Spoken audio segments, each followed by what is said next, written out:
Chapter 4 Oxford Practice Grammar The Present Continuous Introduction The present continuous means that we are in the middle of an action. Present continuous का मतलब है कि हम action जो है वो उसके बीच में है, यानी एक्शन चल रहा है। जब भी एक्शन चल रहा होता है, जारी होता है, उस टाइम पे हम यूज़ करते हैं mark I am at the station, I am waiting for the train, oh I can hear it, it's coming now. अच्छा, ये मार्क से बात कर रहा है और कर रही है और ये बोल रही है कि मैं स्टेशन पर हूँ, मैं ट्रेन का इंतज़ार कर रही हूँ और मैं सुन सकती हूँ कि वो अभी आ रही है, यानी ट्रेन का आवाज़ सुन सकती हूँ। तो यानी इस वक्त वो स्टेशन पर है और इंतज़ार कर रही है। अब इंतज़ार करना जो है वो ये एक्शन इस टाइम पे जारी है। अच्छा, ये Sarah's train is late so she is phoning Mark. Sarah की ट्रेन जो है वो लेट हो गई है, इस वजह से वो मार्क को कॉल करके ये बता रही है। अब जो कुछ वो बता रही है कि मैं जो है वो ट्रेन का इंतज़ार कर रही हूँ और ट्रेन जो है वो भी आ रही है, मुझे उसकी आवाज़ सुनाई दे रही है। ये तो था पिक्चर। अब इसमें है कि the present continuous is the present tense of be plus I N G form. Verb की फोर्थ फॉर्म होती है और उसके साथ बी वर्ब होता है। अब बी वर्ब में बी खुद हो गया, इज़ एम आर हो गया, और क्योंकि प्रेजेंट कॉन्टिन्यूअस है तो इज़ एम आर होगा, अगर पास्ट होता तो वाज वर होगा। अच्छा, I am looking are I am looking. अच्छा, ये आई एम लुकिंग को इन्होंने दो तरह से जो है वो लिखा हुआ है। एक में आई के बाद अपोस्ट्रोफी आ रहा है और दूसरे में जो है एम इन्होंने पूरा लिखा हुआ है। अब अपोस्ट्रोफी जो है वो तब यूज़ किया जाता है जब हम किसी वर्ड को शॉर्ट करके लिख रहे होते हैं। इ- तो आई के साथ एम होगा, ये बताना मकसद है इनका। यू वी दे इनके साथ आर यूज़ होगा और ही शी इट इनके साथ इज़ होगा। You we they are looking, he she it is looking. Negative वैसे होगा कि आई एम नॉट लुकिंग, यानी नोट आ जाएगा हेल्पिंग वर्ब के बाद। You we they not are not looking, यानी इनके साथ हेल्पिंग वर्ब के बाद। अब यहाँ पर है कि को अगर क्वेश्चन होगा यानी इंट्रोगेटिव होगा तो उसके लिए हम क्या करेंगे कि am I looking, are you we they looking, he is he she it looking, यानी हेल्पिंग वर्ब पहले आ जाएगा अगर इंट्रोगेटिव होगा। अगर नेगेटिव होगा तो नॉट जो है वो हेल्पिंग वर्ब के बाद आएगा और फिर वर्ब की फोर्थ फॉर्म आएगी। अब यहाँ पर कुछ एग्जांपल्स हैं मज़ीद। I am getting the lunch ready, यानी मैं लंच तैयार करवा रहा हूँ। We are looking for a post office, हम पोस्ट ऑफिस तलाश कर रहे हैं। वाट आर यू डूइंग, आप क्या कर रहे हो। अब ये है कि the train is coming back, train जो है वो कमिंग, लुक देखो ट्रेन आ रही है। Rachel isn't wearing her shoe new dress, Rachel जो है उसको नई ड्रेस नहीं पहनी हुई है। Who is Vicky dancing with, Vicky किसके साथ नाच रहा है। अब रूल्स के बारे में, स्पेलिंग के रूल्स के बारे में ख़ास तौर पर आपको पेज 370 देखना पड़ेगा। अच्छा, ये इन्होंने इसलिए लिखा है क्योंकि आप देख सकते हो कि जो वर्ब है हमारा गेटिंग, यानी इसकी फर्स्ट फॉर्म होती है जी ई टी, लेकिन फोर्थ फॉर्म में इन्होंने क्या किया हुआ है कि डबल टी लगाया हुआ है। तो डबल टी लगाने का रीज़न क्या है ये बताना चाह रहे हैं। और यहाँ पर कम जो है वो सी ओ एम ई होता है, लेकिन फोर्थ फॉर्म में ई को रिमूव करते हैं और आई एन जी लगाते हैं, ये बात याद रख लें। जिन वर्ब के फर्स्ट फॉर्म में ई होता है तो फोर्थ फॉर्म बनाते वक्त हम ई को रिमूव करते हैं फिर आई एन जी लगाते हैं, ये बात याद रख लें। यही चीज़ बताई गई है वहाँ पर जो ये बोल रहे हैं पेज 370 पर।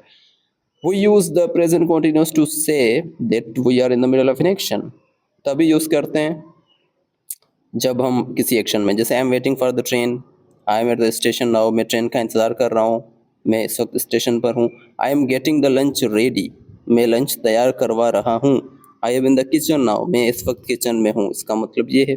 आई am waiting means that I am in the middle of a period of waiting, the wait is not yet over.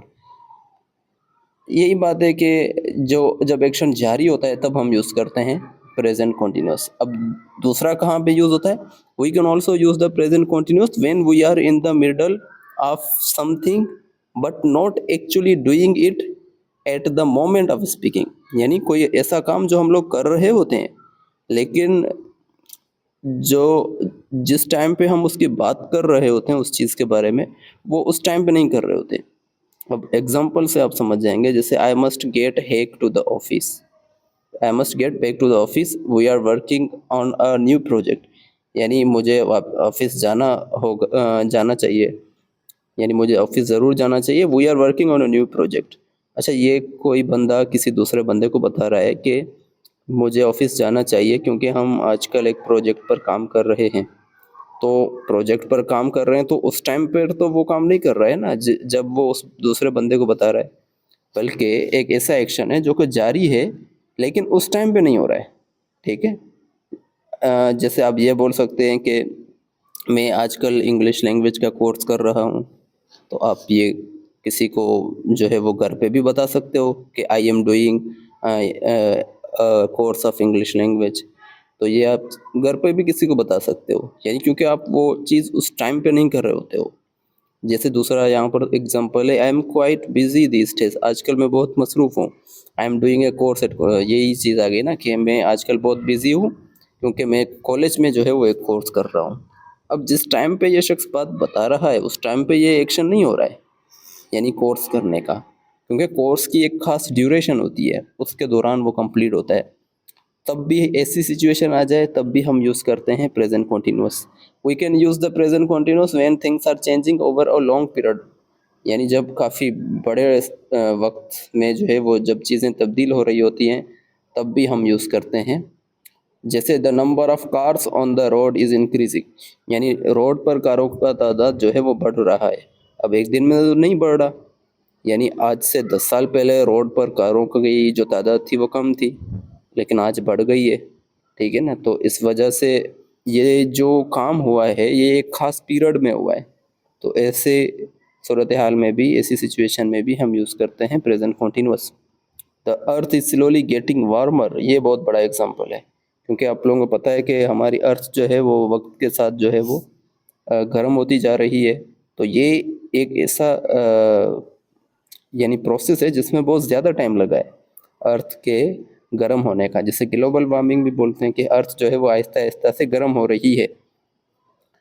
For the future meaning of the present continuous, see unit 26 से। अच्छा, अब ऐसे भी होता है कि present continuous को future को शो करने के लिए भी इस्तेमाल किया जाता है। जैसे ये एग्जांपल देख लें आप, I am playing badminton with Matthew tomorrow. लेकिन आपको ये चीज़ ध्यान में रखनी चाहिए कि जब भी आप प्रेजेंट कॉन्टिन्यूस को फ्यूचर के लिए इस्तेमाल करेंगे तो वो नियर फ्यूचर होना चाहिए। Okay.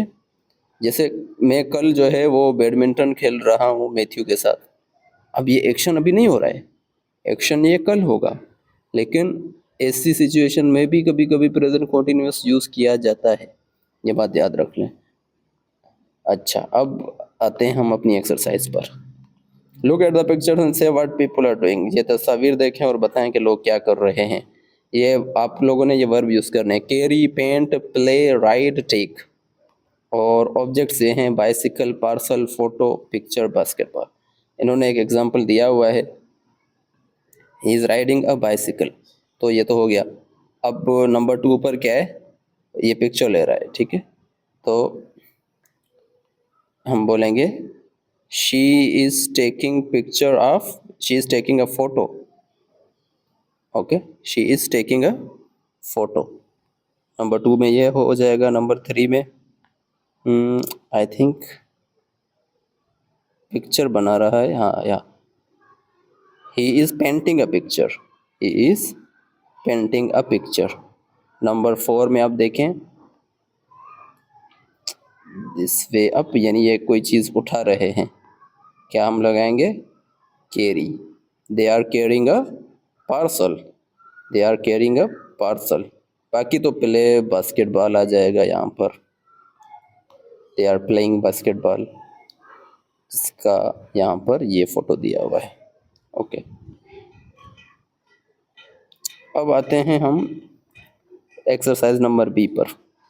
Rashel is in the computer room at college, college में कंप्यूटर रूम में बैठी हुई है। अब उसकी कन्वर्सेशन हो रही है एंड्रयू के साथ। Put in a present continuous form of the verb, आप लोगों ने प्रेजेंट कॉन्टिन्यूस फॉर्म लगानी है। एंड्रयू पूछ रहा है व्हाट आर यू डूइंग, आप क्या कर रही हैं। Rachel, I am waiting, sorry I am writing a letter to a friend, मैं अपने दोस्त को खत लिख रही हूँ। He is a disc jockey, यानी वो डिस्को जो है वो पसंद करता है। विक्की डिस्क जॉकी कहते हैं उसे। विक्की एंड आई, अब क्या आएगा यहाँ पर, इन्होंने वर्ब दिया हुआ है ट्राई, लेकिन आपको जो है वो हेल्पिंग वर्ब भी लगाना है और मेन वर्ब की फोर्थ फॉर्म लगानी है, फिर जाके ये सेंटेंस कंप्लीट होगा। He is trying to organise a disco, यानी वो, उससे डिस्को पसंद है और उस वजह से वो एक डिस्को का जो है वो बंदोबस्त कर रहा है। Andrew, that sounds a lot of work. अच्छा, फिर इसके लिए तो बहुत ज़्यादा काम चाहिए।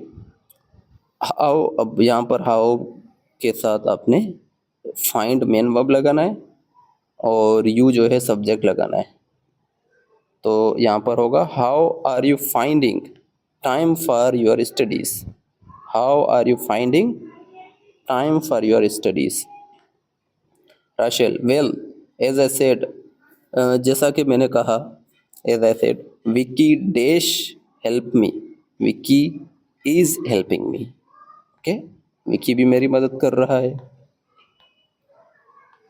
और ये तो हो गया हमारा नंबर 3। नंबर 4 पे आते हैं। ओके, अब इन्होंने क्या किया है, जो सब्जेक्ट भी मिस कर दिए हैं। आप लोगों ने खुद ही सब्जेक्ट लगाना है यहाँ पर, हेल्पिंग वर्ब भी खुद ही लगाना है, मेन वर्ब की फोर्थ फॉर्म भी खुद ही लगाना। तो ये आएगा कि we are getting on all right. अब नंबर 5 में भी इन्होंने देखा, आप देखेंगे we not spending too much time on it, यानी ये होगा we are not spending too much time on it, हम अपना ज़्यादा टाइम इस पर जो है वो खर्च नहीं कर रहे हैं, नहीं गुजार रहे हैं। अब it not take me away from, it is not taking me away from my studies, यानी ये इसकी वजह से मैं अपनी पढ़ाई से दूर नहीं हो रही हूँ। अब यहाँ पर है हमारा ये है do not worry about that, इसके बारे में परेशान मत होइए। तो ये बोल रहे हैं अब्बू के are you waiting for this computer, क्या आप इस कंप्यूटर का इंतज़ार कर रहे हो। And you yes but there is no hurry, यहाँ पर कोई भी जल्दी नहीं है। Rachel, I am correcting the last bit of the letter, मैं जो है वो आखिरी लेटर जो है थोड़े से हैं उनको सही कर रहा हूँ। I have already finished, I have nearly finished, मैं तकरीबन ख़त्म कर चुका हूँ, यानी जो काम था उनका। अच्छा, अब है कि व्हाट कैन यू से इन दी सिचुएशंस, ऐसी सूरत हाल में आप क्या कहेंगे। Add a sentence with the present continuous, आपको प्रेजेंट कंटिन्यूस में बताना है कब कि a friend rings you up in the middle of neighbours. Neighbours जो है वो एक टीवी शो है, उसके दौरान जो है वो आपका एक दोस्त आपको कॉल कर देता है, यानी तो ऐसी सिचुएशन में आप क्या करेंगे। अच्छा, तो यहाँ पर आपका एक दोस्त जो है उसके बारे में कहा जा रहा है कि आपका एक दोस्त आपको कॉल कर देता है और आपका फेवरेट जो है वो सोप ओपेरा, इसका नाम नेबर्स है, वो चल रहा है, यानी टीवी शो चल रहा है। Is it important, I am watching neighbours. तो आप उनसे पूछ रहे हैं कि क्या कोई ज़रूरी काम है, मैं नेबर्स देख रहा हूँ। तो अ friend is at your flat and suggest going out, आपका कोई दोस्त है वो आपके फ्लैट पर है और कहता है कि अब हमें थोड़ा सा बाहर जाना चाहिए कोई वॉक वगैरह करने के लिए, but you can see the rain outside, लेकिन आप देख रहे हैं कि बाहर बारिश है। तो आप क्या बोलेंगे, I don't want to go out look, यानी मैं बाहर नहीं जाना चाहता हूँ। अच्छा, यहाँ पर इस एक्सरसाइज के अंदर आप अपनी तरफ से भी सेंटेंस डाल सकते हैं। लास्ट में जो है वो सॉल्व्ड एक्सरसाइज दी हुई है, उसमें उन्होंने अपने तरफ से लिखे हुए हैं। आप बोलेंगे कि लुक इट्स रेनिंग आउटसाइड, बाहर जो है वो बारिश हो रही है। अब इट्स रेनिंग आउटसाइड ये प्रेजेंट कॉन्टिन्यूस है, असल मकसद जो है वो प्रेजेंट कॉन्टिन्यूस के बारे में बताना है। अब है कि a friend rings you up at work, आप काम पर हैं और आपका दोस्त जो है वो आपको कॉल करता है, सॉरी आई कांट नाउ, आप बोलते हैं कि माफ़ कीजिएगा मैं अभी आपसे बात नहीं कर सकता। अब यहाँ पे आपने एक कंप्लीट सेंटेंस लगाना है जो कि प्रेजेंट कॉन्टिन्यूस का है, इन लाइंस के अंदर आपने लिखना है। आप क्या बोलेंगे, sorry I can't talk now, I am working at the moment, या I am working right now, मैं अभी काम कर रहा हूँ। तो ऐसे करके जो है आप एक सेंटेंस लगा देंगे प्रेजेंट कंटिन्यूस का। You want to get off the bus, अब बस गेट ऑफ मतलब उतरना, आप बस में से उतरना चाहते हैं, but the man next you is sitting on your coat, लेकिन जो बंदा आपके साथ बैठा हुआ है, आपके साइड में बैठा हुआ है, वो आपके कोट के ऊपर बैठा हुआ है, तो आप क्या बोलेंगे, excuse me, you are sitting on my coat, आप मेरे कोट पर बैठे हुए हैं, ऐसे भी बोल सकते हैं। तो यानी माफ़ कीजिएगा, आप मेरे कोट पर बैठे हुए हैं। A friend wants to talk to you, एक बंदा जो है, एक शख्स जो है, वो आपसे बात करना चाहता है। You have just started to write an important letter, लेकिन आपने जो है वो अभी अभी शुरुआत किया है, एक बहुत ही अहम खत आप लिख रहे हैं, लेकिन आपसे जो है आपका एक दोस्त बात करना चाहता है। कैन, आप क्या बोलेंगे, can I talk to you later, क्या मैं आपसे बाद में बात कर सकता हूँ।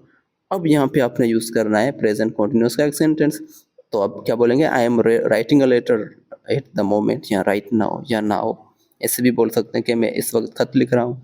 यू हैव बीन इल, आप बीमार हैं, but you are better now than you were, लेकिन अभी जो है ना वो आप कुछ बेहतर हैं, आपकी तबीयत कुछ बेहतर है पहले से, तो आप क्या बोलेंगे, आई एम ओके नाउ। अब आप बोल सकते हैं कि I am feeling very good now, या I am feeling better now, I am feeling better than what I was before, इस तरह से बोल सकते हैं आप।